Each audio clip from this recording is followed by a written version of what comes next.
Good morning, students.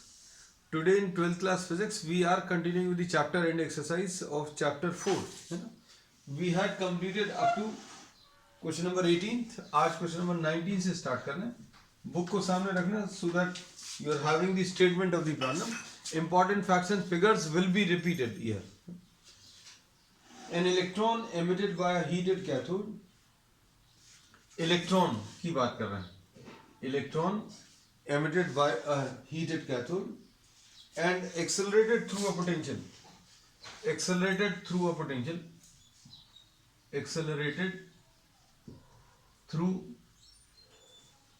potential difference of कितना दिया हुआ है प्रॉब्लम में 2 kV 2 kilovolts enters a region with uniform magnetic field 0.15 Tesla. B is equal to 0.15 Tesla. मतलब अब इसमें क्लियरली बोल दिया कि इलेक्ट्रॉन है कहाँ से एमिट हुआ ये बता दिया, फिर उसको एक्सेलरेट किया मतलब उसकी काइनेटिक एनर्जी इंक्रीज करी और काइनेटिक एनर्जी इंक्रीज करके उसको एक मैग्नेटिक फील्ड में एंटर कराया. ठीक है, और ये मैग्नेटिक फील्ड में इन्होंने क्या बोला, determine the trajectory of the electron if the field is transverse to the initial velocity. B is first part में perpendicular to velocity और second part में इन्होंने बोला B is making an angle of B makes an angle of 30 degrees with the initial velocity, ऐसा कुछ कहा है. तो अब ये दो केसेस की बात करी है. तो अभी हम लोगों ने सबसे पहली चीज तो बच्चों क्या करना है कि आपको इलेक्ट्रॉन की वेलोसिटी निकालनी है. तो इलेक्ट्रॉन की वेलोसिटी निकालने के लिए हम लोग ये कहते हैं कि work done by the potential difference will be equal to Q into V and work done will be equal to what, the change in kinetic energy. तो इसको QV is equal to half mv square ले लेना. ये capital V जो है बच्चों potential difference है और स्मॉल v जो है वेलोसिटी है या स्पीड है. तो अब हम लोग इसमें ये कह सकते हैं कि v square will be equal to 2qv. ये स्मॉल v और कैपिटल V में डिफरेंस रखना, 2qv डिवाइडेड बाय m, ऐसा कुछ आएगा. तो v की value under root of 2qv by m, ऐसा कुछ आएगा. अब इसमें since this is an electron, तो इलेक्ट्रॉन का चार्ज बच्चों कितना आएगा 1.6 into 10 to the power of कितना -19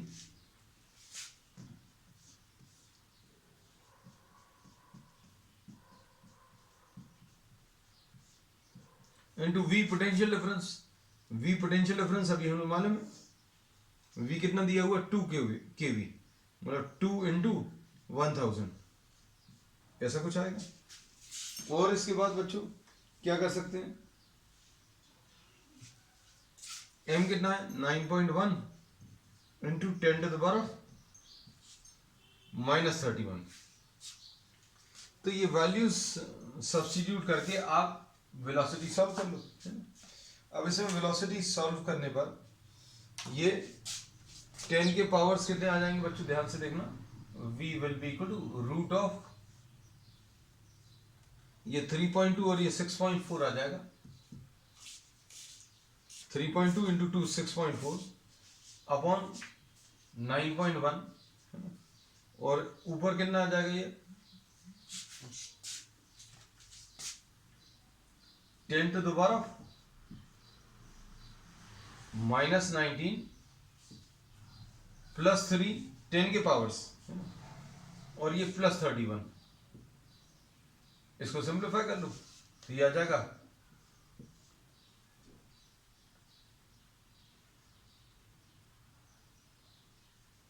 6.4 upon 9.1 into 10 to the power of, ये आ जाएगा कितना 34 माइनस 19 मतलब 10 टू द पावर ऑफ -15, ऐसा कुछ मिलेगा. अब 10 टू द पावर -15 है बच्चों, इसको कैसा लिख लेंगे 64 डिवाइडेड बाय 9 ऐसा लिख सकते हैं 64 डिवाइडेड बाय 9 इंटू 10⁻⁻15। इसको सिंप्लीफाई कर लीजिए बच्चों। सिंप्लीफाई करने पर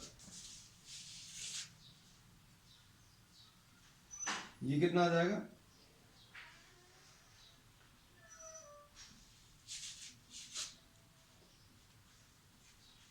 -19 +3 माइनस +31, ये 34 -19, 34 -19 विल बी 15। ठीक, अब इसको सिंप्लीफाई करने पर ये जो वैल्यूज आ रही है बच्चों, ये approximately 2.65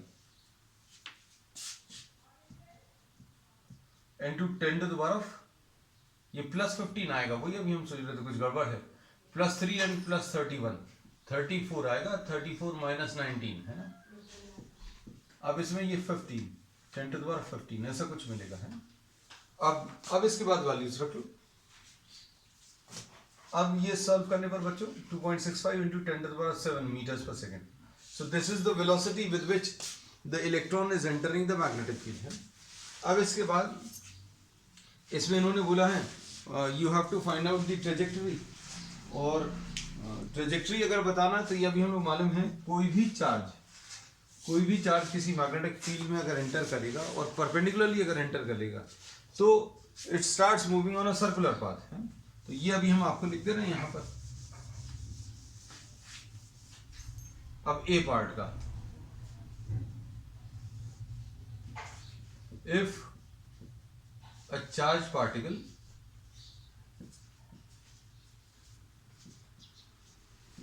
enters a magnetic field perpendicular to the field, then it starts moving on a circular path। ये बच्चों आंसर में देना पड़ेगा।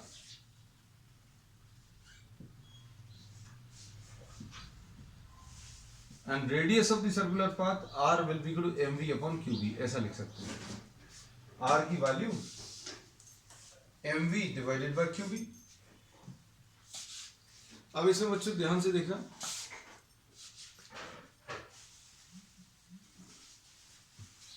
m कितना है 9.1 इंटू 10⁻⁻31 इंटू वेलोसिटी कितनी है बच्चों 2.6 इंटू 10⁻7 डिवाइडेड बाय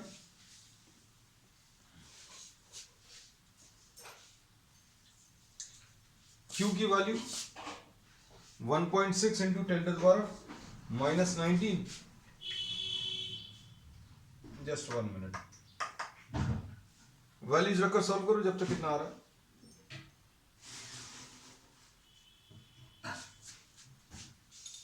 इसमें Q की वैल्यू 1.6 इंटू 10⁻⁻19 है, और B की वैल्यू, ये B की वैल्यू भी दी हुई है।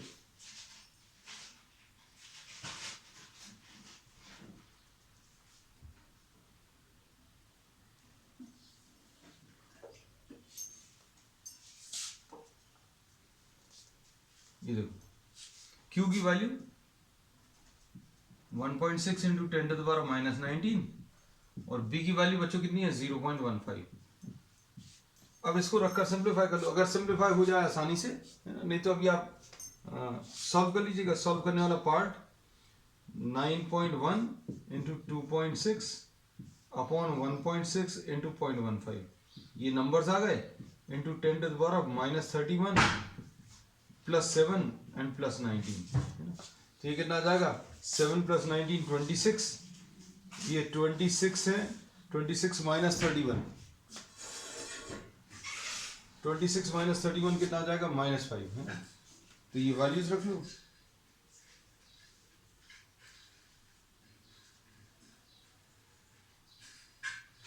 ठीक है बच्चों, -31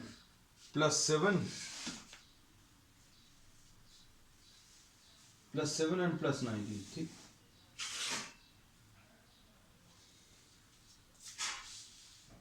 ये कितना आ जाएगा, इसको यहां कहीं पर सॉल्व कर लेगा। R की value will be equal to 9.1 into 2.6 upon 1.6 into 0.15 into 10 to the power of कितना आ जाएगा ये माइनस 26 26 माइनस 31 माइनस 5। अब इसको सॉल्व कर लेना बच्चों। अब ये कितना आ जाएगा, ये 91 into 26 डिवाइडेड बाय 16 और 15 है ना। एक डेसिमल प्लेस तो यहां से अलग हो गया, एक डेसिमल प्लेस इंटू 10 आ जाएगा बच्चों, है ना। ऐसा कुछ।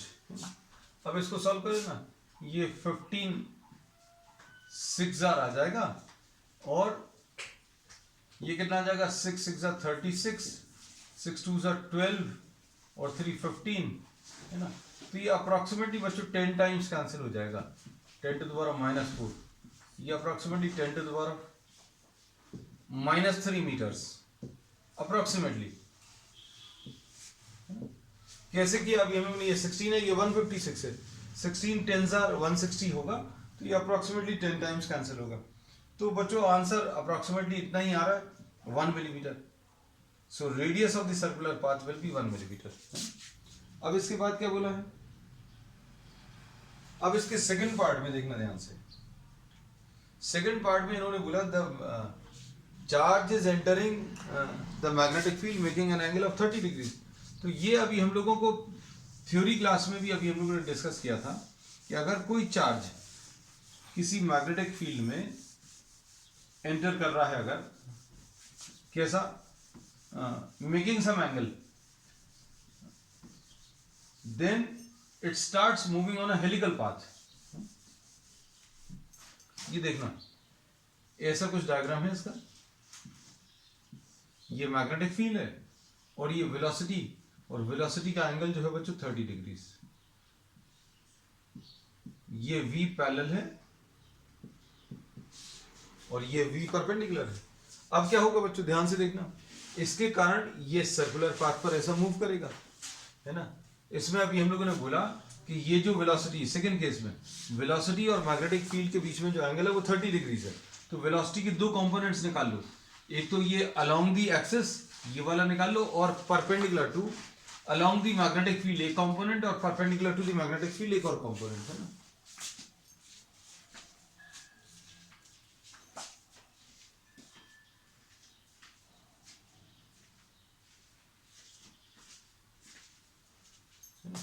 अब अलोंग दी मैग्नेटिक फील्ड, इसके कारण तो कोई चेंज नहीं आएगा। अगर वेलोसिटी और मैग्नेटिक फील्ड के बीच में एंगल बच्चों 0 अगर है, तो अभी हम लोग मालूम है फोर्स की वैल्यू QVB साइन थीटा होता है।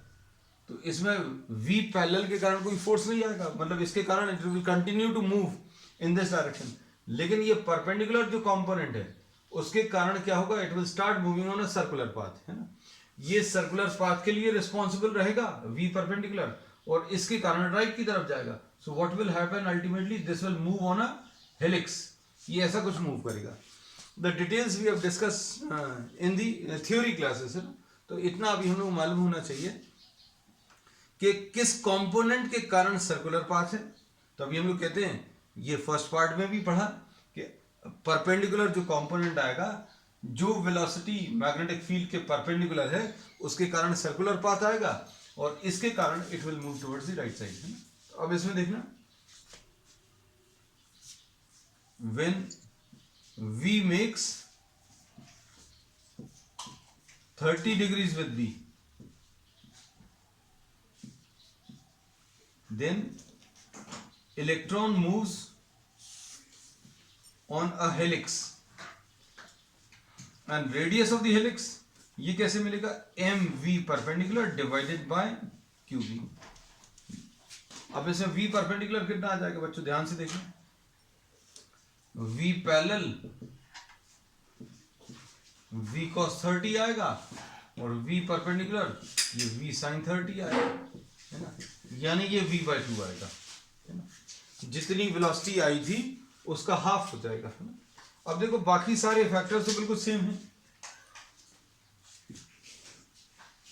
रेडियस रेडियस में मास तो सेम है 9.1 इंटू 10⁻⁻31, ठीक है। और v परपेंडिकुलर जो है v/2 है, और v कितना था 2.65 इंटू 10⁻7 आया था, है ना, divided by q is 1.6 into 10⁻⁻19, और b कितना है, तो b 0.15, और ये v परपेंडिकुलर बच्चों v/2 है, तो ये 2 से और डिवाइड हो जाएगा। तो ये कैलकुलेशन तो बच्चों अभी हम लोग कर चुके हैं। ये पूरे के पूरे कैलकुलेशंस कितने आए थे, 1 मिलीमीटर आया था, है ना। So we say that this will be 1 millimetre divided by 2। ये फर्स्ट पार्ट में कर चुके हैं, पूरा कैलकुलेशन परफेक्टली बिल्कुल सेम आया था mv/qb, बस इसमें एक ये चेंज आ गया है, क्या, mv/2qb। तो ये वाला कैलकुलेशन अभी हम लोग कर चुके हैं 1 मिलीमीटर, तो 1 मिलीमीटर डिवाइडेड बाय 2 यानी रेडियस 0.5 मिलीमीटर आ जाएगा। तो अब हम लोग क्या बोलेंगे सेकंड पार्ट में, when v makes an angle of 30 degrees with the beam then the electron moves on a helix and radius of the helix ये निकाल लिया, और किस वेलोसिटी से चलेगा, तो it moves along the field with a velocity equal to v parallel। तो v parallel इस वेलोसिटी के साथ हेलिक्स आगे बढ़ेगा, मतलब ये जो सर्कुलर पाथ है कितनी वेलोसिटी से आगे बढ़ेगा वो भी आपको स्पेसिफाई करना है। और ये वेलोसिटी कितनी आ जाएगी बच्चों, v cos 30 यानी 2.65 into cos 30, 2.65 into 10⁻7 cos 30, ये आ जाएगा 2.65 into 10⁻7 √3/2। ये सॉल्व करने पर बच्चों कितना आ जाएगा, ये सॉल्व करने पर 2.3 कुछ आएगा, ये 1.3 आएगा, 1.3 into 1.7 है ना, 2.3 into 10⁻7। तो सेकेंड पार्ट का आंसर क्या है, सेकेंड पार्ट का अभी हम लोग कैसे आंसर स्पेसिफाई करेंगे, that when b makes an angle of 30 degrees with the velocity then the charge particle moves on a helical path, the radius of the helix is 0.5 millimetre and the electron moves along the direction of electric field with a velocity of electron moves in the direction of magnetic field with a velocity of 2.3 into 10⁻7 meters per second। Next question,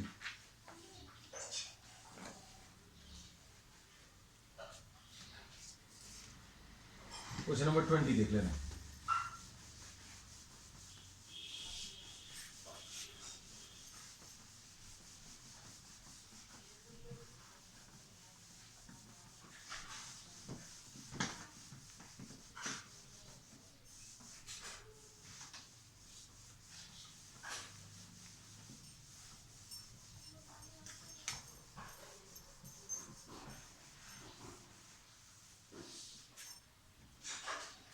question number 20 में, a magnetic field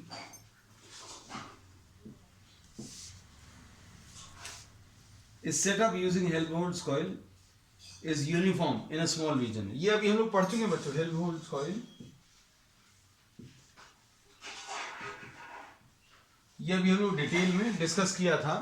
कौन से question में, इन question number 16 है ना, question number 16 में अभी हम लोग ने डिटेल में इसके बारे में डिस्कस किया, लेकिन अभी इससे कोई मतलब नहीं है। ये यूनिफॉर्म मैग्नेटिक फील्ड बना रहा है जिसकी वैल्यू कितनी है 0.15 टेस्ला, ऐसा दिया 0.75 टेस्ला। अब उसके बाद क्या बोले हैं, in the same region a small uniform electric field is maintained in a direction normal to the axis of the coils. अब इसमें इन्होंने बोला एक यूनिफॉर्म इलेक्ट्रिक फील्ड भी मेंटेन करके रखी है, और ये electric field a narrow beam of charged particles all accelerated through। अब इसे इलेक्ट्रिक फील्ड जो है बच्चों परपेंडिकुलर टू मैग्नेटिक फील्ड, ये बोला है इलेक्ट्रिक फील्ड एक मेंटेन करी है जो परपेंडिकुलर टू मैग्नेटिक फील्ड है, और और ये इलेक्ट्रिक फील्ड बच्चों कितनी है, ये इलेक्ट्रिक फील्ड है 9 × 10⁵, 9 × 10⁵ वोल्ट्स पर मीटर। ठीक,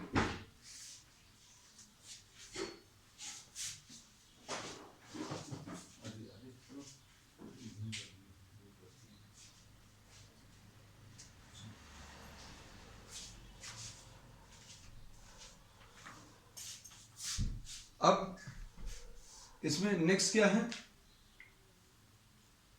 if the beam remains undeflected. अच्छा,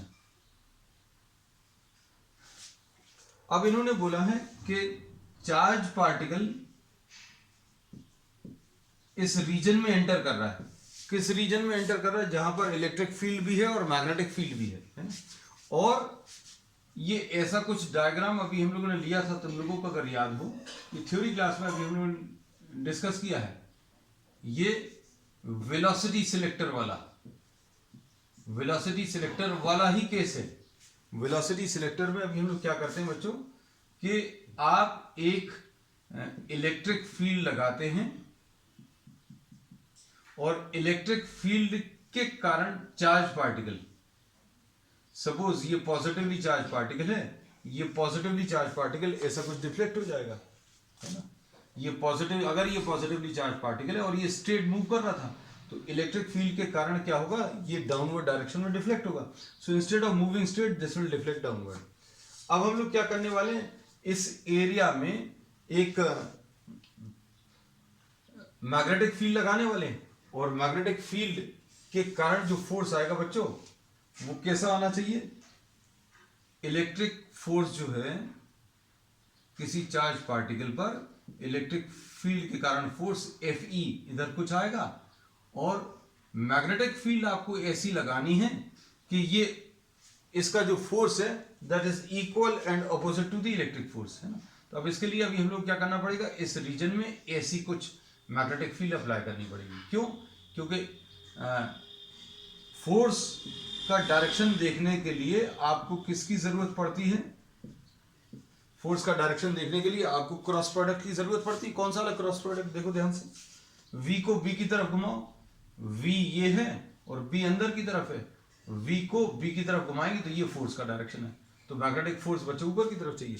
तो इस प्रॉब्लम में इन्होंने यही बोला है कि इलेक्ट्रिक फील्ड भी है, मैग्नेटिक फील्ड उसके परपेंडिकुलर है, इसमें चार्ज पार्टिकल एंटर कर रहा है, इलेक्ट्रिक फील्ड भी है, मैग्नेटिक फील्ड भी है, और एक चार्ज पार्टिकल एंटर कर रहा है, और चार्ज पार्टिकल गोज अनडिफ्लेक्टेड,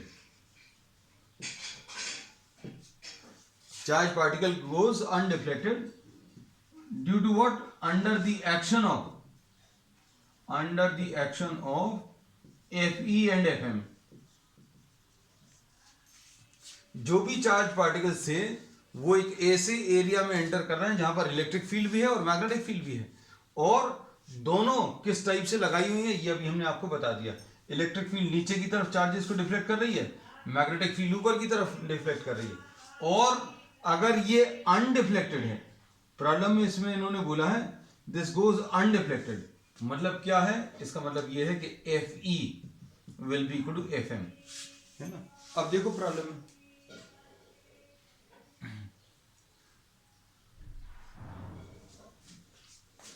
ये कितना आ जाएगा, ये आ जाएगा Q इंटू वी और Q इंटू ई, सॉरी Q इंटू ई आएगा, और ये Q V B आएगा, है ना? तो इससे क्या मिल जाएगा बच्चों, वेलोसिटी मिल जाएगी। तो velocity of the charge particle will be equal to E divided by B। तो देखो E भी दिया हुआ है, E कितना है बच्चों, 9 × 10⁵, ठीक। उसके बाद B कितना है, B 0.75 है, तो बच्चों इसको सॉल्व कर लो, ये कितना आ जाएगा, 9 × 10⁵ अपॉन 75 × 100, तो ये कितना आ जाएगा,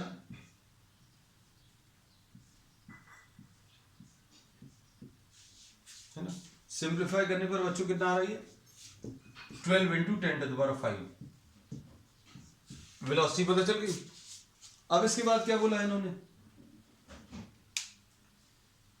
इसमें इन्होंने बोला guess if the beam remains undeflected when electric field is this, make a simple guess as to what the beam contains, why is the answer not unique. चलो अच्छा, अब नेक्स्ट आगे आ जाते हैं। इसमें पहला पार्ट तो आ गया कि बच्चों हम लोगों को वेलोसिटी बतानी थी, तो वेलोसिटी अभी हम लोगों ने बता दी। अब इसके बाद इस चार्ज को इन्होंने बोला है this charge was accelerated, the charge was accelerated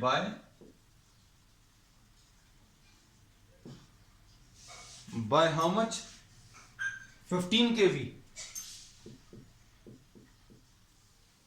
अब इसके बाद क्या करेंगे, Q into V will be equal to half m into V square, ऐसा कुछ आएगा।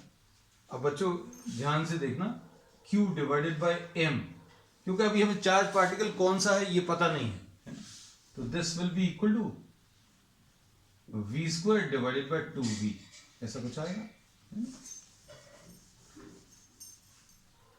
इसमें v कितना है, 12 इंटू 10⁵ का whole square divided by 2 into v कितना है 15,000। अब आप क्या कर सकते हैं, इसको सिंप्लीफाई कर सकते हैं। अच्छे से देखना, अच्छे से समझना। तो प्रॉब्लम में क्या दिया हुआ था, अभी हम सारी चीजें फिर से बता दें। एक ऐसा एरिया दिया हुआ था जहां पर इलेक्ट्रिक फील्ड भी है और मैग्नेटिक फील्ड भी है, और वहां पर कुछ चार्ज पार्टिकल्स को इतने पोटेंशियल से एक्सेलरेट करा के उस रीजन में छोड़ दिया, और उस रीजन में ये अनडिफ्लेक्टेड जा रहा है। मतलब अगर चार्ज पार्टिकल है तो इलेक्ट्रिक फील्ड भी फोर्स लगाएगी और मैग्नेटिक फील्ड भी फोर्स लगा रही है, लेकिन दोनों फोर्सेस कैसे इक्वल एंड अपोजिट है। इसलिए क्या हो रहा है, ये चार्ज पार्टिकल अगर जिस डायरेक्शन में चल रहा था उसी डायरेक्शन में मूव करता रहेगा। तो अब इस चीज का यूज करके अभी हम लोगों ने क्या निकाल लिया, वेलोसिटी निकाल ली। इस वेलोसिटी का यूज करके अभी हम लोग क्या निकाल रहे हैं, Q बाई m। तो ये कितना आएगा, देखना ध्यान से, 144 या 12 इंटू 12 भी लिख देना, इंटू 10⁻10 आएगा डिवाइडेड बाय 30 आएगा, 30,000 आ जाएगा। अब 3 4 जा 12 आ गया। अब इधर कितना आ जाएगा, 48 इंटू 10⁻6 आ जाएगा, यानी 4.8 इंटू 10⁻7, ऐसा कुछ मिलेगा। तो बच्चों अब हमें क्या करना है, अब हमें ये पता करना है कि ये कौन सा वाला चार्ज पार्टिकल हो सकता है। तो अब इसमें अच्छे से सुनना,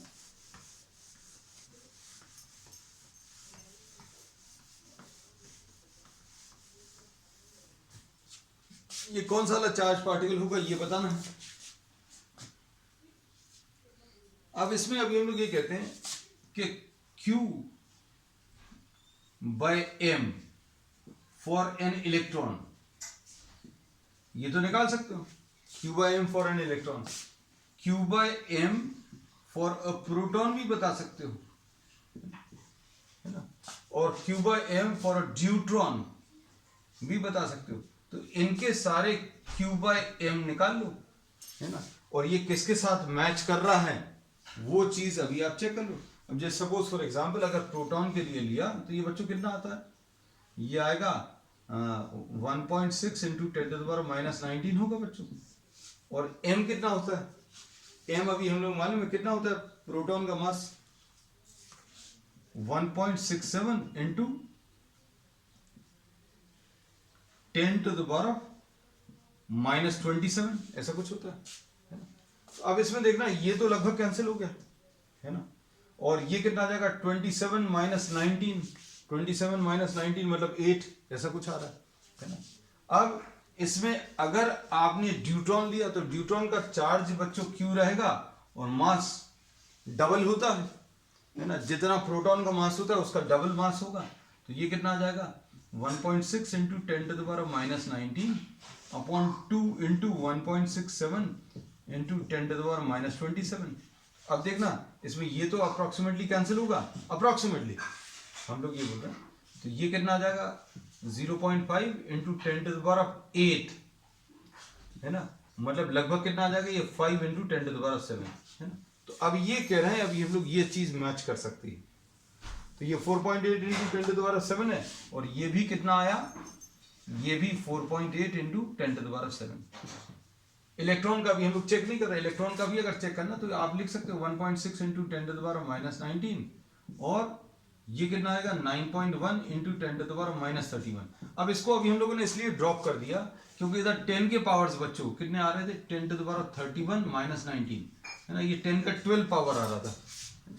तो इसमें प्रॉब्लम में क्या बोला हुआ था, इसमें इन्होंने बोला कुछ चार्ज पार्टिकल्स किसी एक रीजन में एंटर कर रहे हैं जहां पर इलेक्ट्रिक और मैग्नेटिक फील्ड दोनों एग्जिस्ट कर रही है ना, और वो चार्ज पार्टिकल्स अनडिफ्लेक्टेड जा रहे हैं। इन्होंने बोला कि guess the nature of the charge. तो बच्चों जो डेटा दिया हुआ था उसके बेसिस पर पहले तो अभी हम लोगों ने वेलोसिटी निकाली, वेलोसिटी कितनी आई 12 इंटू 10⁵, और इसके बेसिस पर हम लोगों ने Q/m निकाला, और Q/m इलेक्ट्रॉन का बता दिया, Q/m प्रोटॉन का बता दिया, Q/m न्यूट्रॉन का बता दिया। तो ये Q/m जो हमने कैलकुलेट किया वो किसके Q/m से मैच कर रहा है, Q/m फॉर अ ड्यूट्रॉन है ना। इसलिए अभी हम लोग बोलेंगे that this beam of charge particles which was given in the problem is consisting of what, deuterons. और क्या इसमें आगे पूछा, why is the answer not unique, है ना। तो आंसर यूनिक इसलिए नहीं है क्योंकि हीलियम आयंस को अगर आप कंसिडर करो तो इसमें भी कैसा आ जाएगा चार्ज बच्चों 2e आ जाएगा, और मास जो है 4 times the mass of the proton आ जाएगा। तो Q/m की वैल्यू बच्चों सेम आ जाएगी, है ना। तो अब हम लोग इसमें ये कह सकते हैं for helium ions charge upon mass ratio 2e upon 4 mp, यानी 2 2 मतलब यही कैलकुलेशन परफेक्टली यही वाली कैलकुलेशंस आ जाएंगे। और इसी टाइप से बच्चों लिथियम को भी अगर आप देखो तो लिथियम आयंस को अगर आप देखो तो इनका चार्ज +3e होगा, और मास बच्चों